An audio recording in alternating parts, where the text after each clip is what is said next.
Okay, class, welcome back. I got a question for one of the viewers on the previous upload titled Hunting Horns. Okay, the reason why I practice hunting certain numbers and things like that is it helps me focus more. It keeps my practice session interesting. And I have a particular set and particular grips that gives me a higher than normal outcome on a particular sequence that I'm hunting. Now, when I'm going after the horn, the big games, I'm not really hunting. I'm basically poaching because the seven is always close behind you, you know? Um, I do a lot of it at home. I don't do it too often at the casino.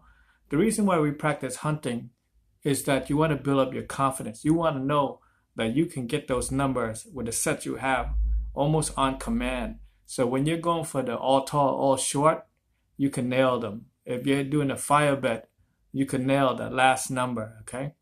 How many times have we bet on the all tall, all short, and we're just two numbers away from the horn, from the tall and the short, right? And we crapped out. It's because those last two numbers are so hard to hit. That's why they pay you a lot. And same thing with the fire bet. We get hit 2 point, 3 point easily, but that 4 point, that's hard to hit. That's why you want to practice hunting to build up your confidence. Um,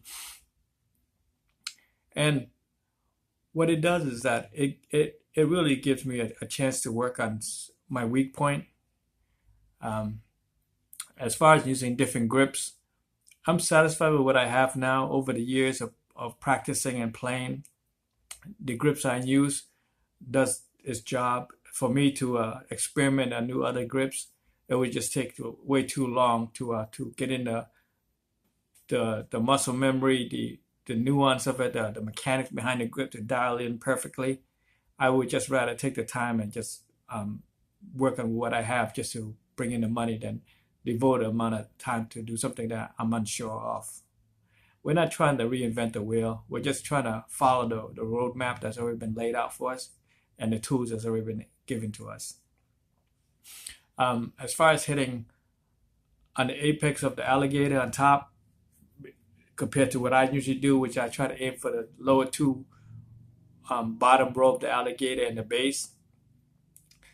I see people hit the top part, but the thing with that is you reduce your rebound control, and the distance to drop from the top to the bottom will introduce more rebound, right? That's why I stick low to the ground, low to the base of the alligator, and that's what I'm used to. That's what I'm comfortable with. That what's worked for me. If you throw in the top part, that works for you. Great, you know, each is his own. Um, the other concern was the explosion. Number one reason why you explode or you implode your dice, one side or the other side, or both dice, is because your thumb and your middle finger, okay? Mostly your thumb. You're just applying too much pressure on the thumb.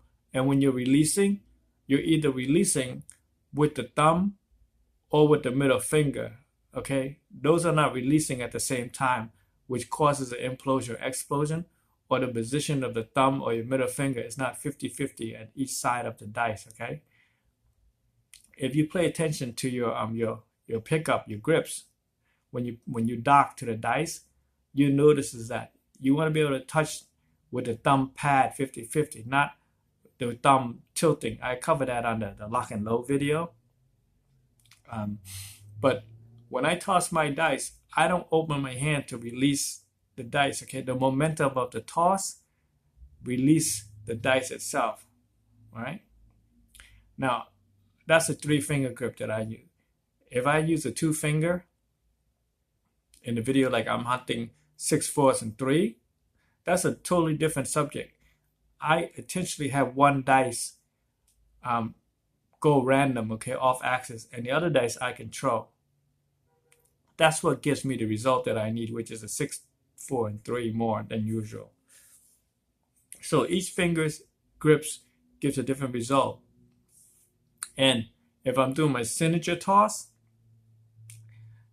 that's a different grip too, okay? But most of the time, the release is in the momentum, okay?